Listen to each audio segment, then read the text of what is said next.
હાલો મિત્રો, જય ઠાકર, જય દ્વારકાધીશ, રાધે રાધે. રોજની જેમ આજે ઘરેથી નીકળી ગયા.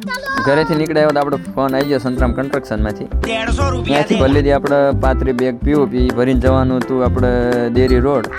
સોસાયટીનું નામ યાદ તો નથી પણ કંઈક કમળા કરીને નામ હતું. પહોંચી જાય અહીંયા કરી જઈને આપણે કરાવી નાખ્યું ટેમ્પો ખાલી કરીને પાછા ચોકડીએ પહોંચ્યા હતા. વીરમાંથી ફોન આવી ગયો એટલે પાઇપ ભરી લીધી આપણે મવધાની.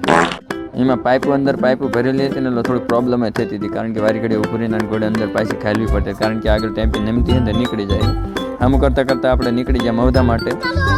અને 11:30 લગભગ મને ખ્યાલથી થઈ જ જાય એટલે કાંઈ પહોંચી જાય મવધા. ત્યાં કરી નાખ્યું ખાલી કરીને વળી ગયા આપણે પાછા ઘર બાજુ.